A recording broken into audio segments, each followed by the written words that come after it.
आज की इस वीडियो में हम आप लोगों को बताएंगे करेले की खेती के बारे में। ये है करेला, बरसाती करेला, और इस समय हम खेत में ही हैं और यहाँ पर आप लोगों को जो प्रैक्टिकल चीजें हैं वो बताएंगे और दिखाएंगे।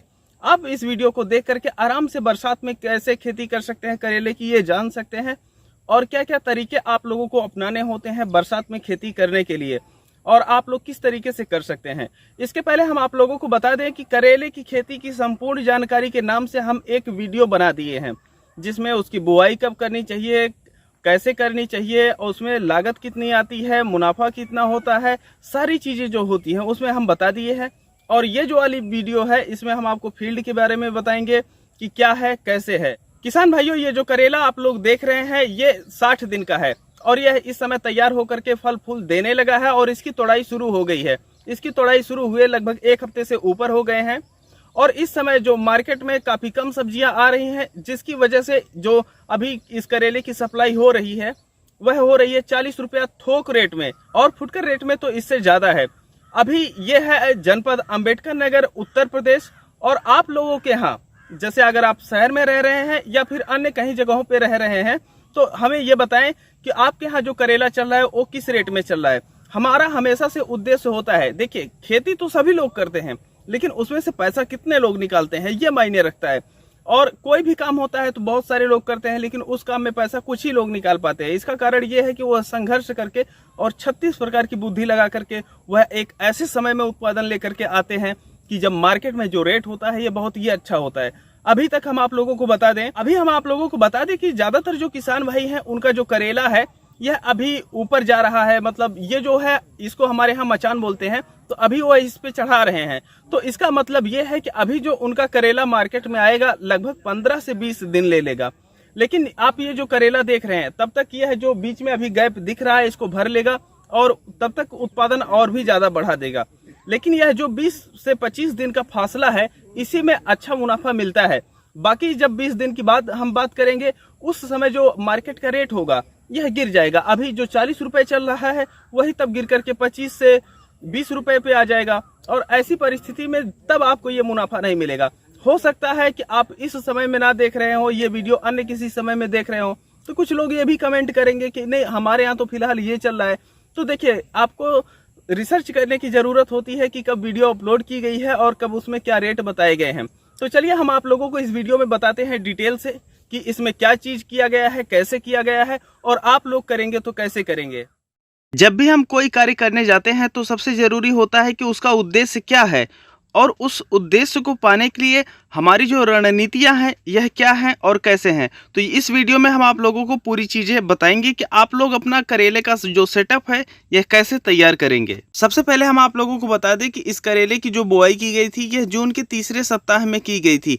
और आपको यहाँ पर एक चीज बताते चले कि जो हमारा करेला होता है इसकी जो लताएं होती हैं यह अलग अलग वैरायटियों की लताएं जो होती हैं यह अलग अलग प्रकार से विकास करती हैं। कुछ की छोटी होती हैं, कुछ की मध्यम होती हैं और कुछ की बड़ी होती हैं। तो ये जो वैरायटी है इसकी जो लता होती है यह ज़्यादा बड़ी होती है, तो इसी आधार पे इसका सेटअप तैयार किया गया है। जब इसकी बुआई की जा रही थी तो जो लाइन से लाइन की दूरी है यह रखी गई है 12 फीट, जैसा कि आप लोग यहाँ पर देख सकते हैं। और जो करेले की बीज से बीज की दूरी है वह रखी गई है 2 से 2.5 फीट के बीच में। और आप लोग देख रहे हैं कि 2 लाइन करेले के बीच में एक लाइन जो बोड़े की फसल लगी हुई है। जो बोड़ा की फसल होती है इसे लोबिया कहते हैं, लेकिन हमारे यहाँ इसे बोड़ा कहा जाता है। जो हमारी लोबिया की फसल है यह नीचे वाले भाग में उत्पादन देगी, और जो हमारे करेले की फसल है यह लाइन से लाइन तो फल देगा ही देगा, इसके साथ साथ यह ऊपर भी चढ़ करके फल देता है, जिसकी वजह से हमारा एक ही क्षेत्र में 2 फसलें हो जाती हैं। और अगर एक जो हमारी फसल है वहां पर उसके लिए हम लागत निकाल दें तो एक जो फसल हमारी होती है वह शुद्ध लाभ दे पाती है। क्योंकि यह हमारी फसल जो है यह बरसात वाली फसल है, तो इस वजह से खेत में पानी नहीं लगना चाहिए। और इसके साथ साथ अगर बारिश होती भी है और पानी लगता भी है तो उसके लिए जो हमारी बीज की बुआई की जा रही थी यह मेड या बेड बना करके उसके ऊपर की गई थी। और जब हम बेड बना देते हैं और अपने बीज की रोपाई कर देते हैं तो हमारा जो पौधा होता है इसे मचान के ऊपर चढ़ाना होता है। अगर वहाँ पर हम नहीं चढ़ाएंगे तो बारिश की वजह से अगर ज़मीन पर रहेंगे तो कई सारे फल जो होते हैं ये खराब हो जाते हैं। तो इसके साथ साथ जो मचान बनाने की प्रक्रिया है यह शुरू कर दी जाती है। जब आप लोग मचान बनाने जाते हैं तो ऐसी परिस्थिति में कुछ बातों का ध्यान रखना चाहिए। एक तो जहाँ पर आपकी लाइन है वहाँ पर एक एक बांस आपका लगभग 10-10 फुट की दूरी पे लगेगा, और इसके साथ साथ क्योंकि इसकी दूरी जो रखी गई है लाइन से लाइन यह 12 फीट रखी गई है, तो एक जो बीच में आप देख रहे हैं बांस ये भी आपको लगाना पड़ेगा, और इसके साथ साथ फिर दूसरी लाइन पे। अब ये हमारे जो बांस होते हैं यह लगा दिए गए हैं।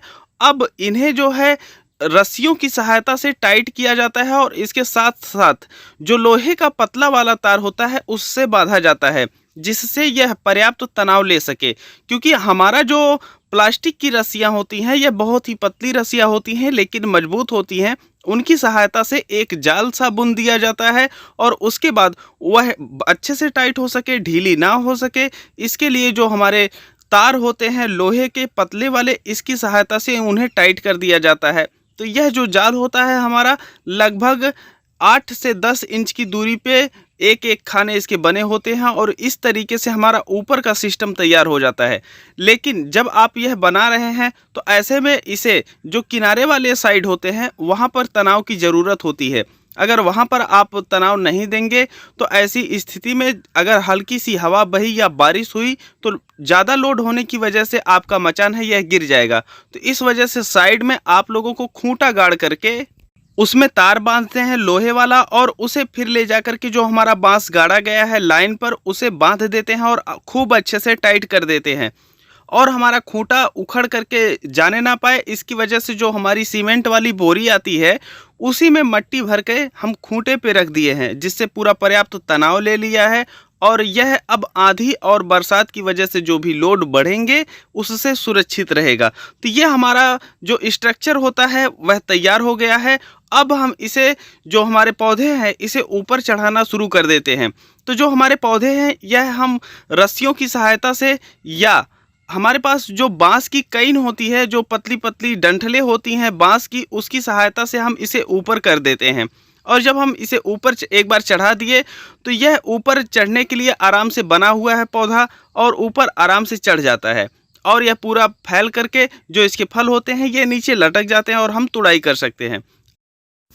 अब यहाँ पर हम सारी चीज़ों को समझ लिए हैं, लेकिन इसकी देखभाल कैसे करेंगे? जैसे निराई है, गुड़ाई है, और जो हमारी इसमें उर्वरक दिए जाते हैं, और इसमें जो लगने वाले रोग होते हैं वह कौन से होते हैं, उसके लिए हम क्या कर सकते हैं। तो यहाँ पर वह चीज़ें हम बताएंगे जो कि सभी किसानों को करना अनिवार्य होता है, और बाकी स्पेशल वीडियो हम रोग के लिए लेकर के आएंगे अगर आप लोग कहते हैं तो हम यहाँ पर चलते हैं। सबसे पहले हमें ध्यान देना होता है कि क्योंकि जब हमारी बारिश होती है तो इसकी वजह से सभी जगहों पर पर्याप्त नमी उपलब्ध होती है, ऐसे में घास उगना बहुत ही स्वाभाविक होता है।